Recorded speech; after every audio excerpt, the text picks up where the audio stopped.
different caliphates, like the Umayyads were fighting the before the Umayyad and the Abbasid.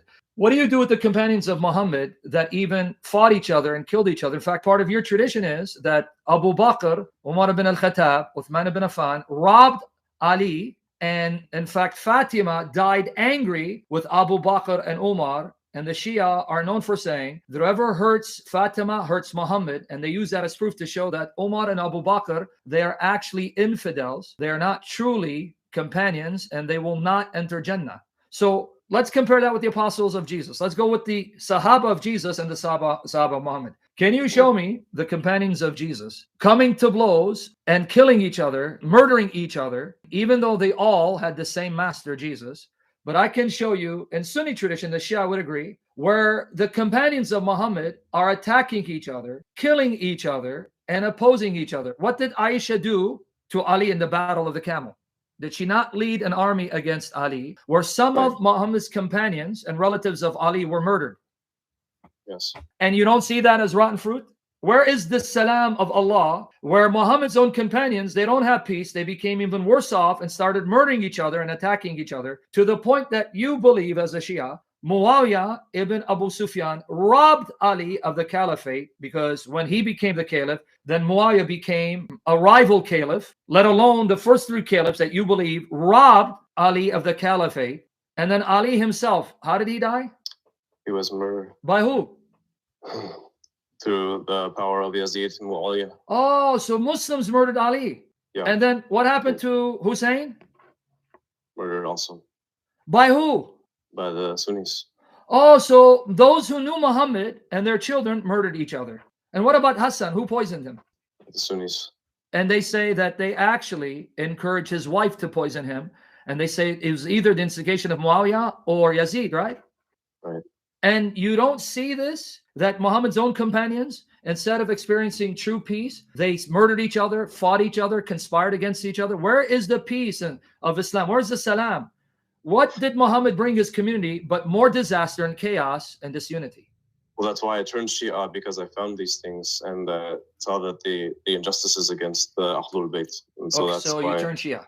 But my point is, even Shia Islam discriminates and condemns at least the forefathers of Sunni Islam. When I say forefathers, we'll say Abu Bakr, Umar ibn al-Khattab, Uthman ibn Affan. These are the forefathers of Sunni Islam. But you're admitting that those who knew Muhammad were rotten, nasty scoundrels that destroyed the Ummah.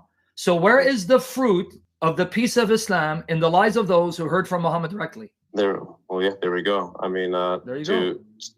To show the comparison, like when the schism happened between the West and the East, apparently there was about this much political power play going on. But can you show me that from the apostles doing this? I went to the direct companions of Muhammad and Jesus. Yes, centuries go by, and then hundreds of years later, thousands of years later, when people have too much power, it corrupts them. No doubt about it. I'm not going to whitewash Christian history.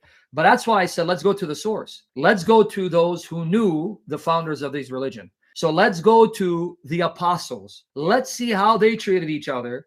Let's see what they did to each other when they disagreed, and compare that to the companions of Muhammad. Can you show me where Peter conspired to murder Paul and Paul conspired to overthrow and kill Peter, James, and John?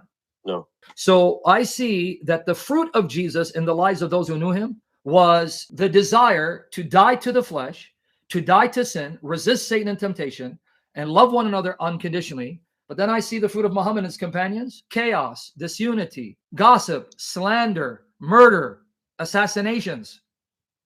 I guess one of my problems is that I know you look at the ultimate truth of these things, but I'm looking at the status quo. And Muslims are obliged to say assalamu alaikum to each other and to respond, whereas I've seen Christians who, for whatever reason, aren't doing that. They're not being brothers, and this is really weird. That's not true. I mean, here you're at a channel where there are Orthodox here, Catholic here, Coptic here, Church of the East here, and Protestants here. And do we have to say assalamu alaikum to show that we love each other and pray for one another? In fact, this greeting assalamu alaikum is simply Muhammad plagiarizing what he found those before him saying, like when Jesus Christ appeared. When you go to Luke 24 and John 20, He said, peace be upon you. What does that got to do with true unity? I can say, peace be upon you all day. Didn't Ali say, assalamu alaikum to Umar and Abu Bakr and Uthman? Yeah.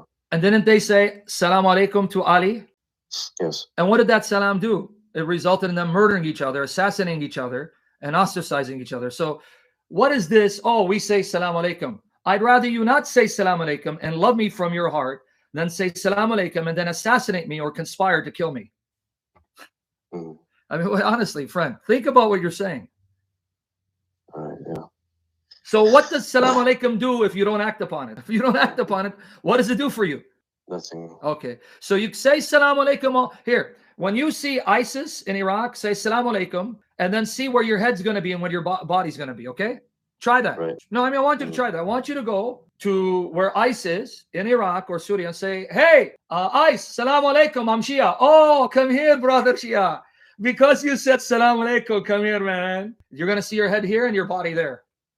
Mm. It's not the hearers of the law, like the Bible says, who will be justified, but the doers. I don't care how much you say words. If your actions don't match your words, faith without works is dead. Mm. James 2:26.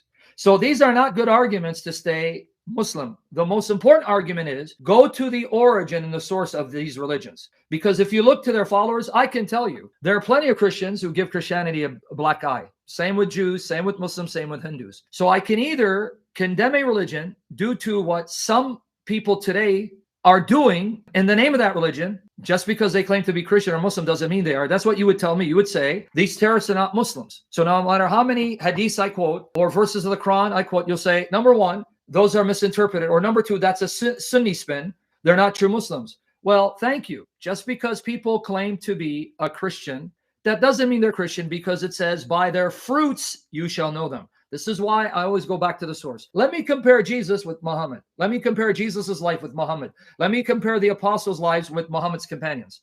And there is no comparison. It's day and night. So why don't you look to the original followers and how they lived and conducted themselves, and then make the comparison? Mm. All right. Understood.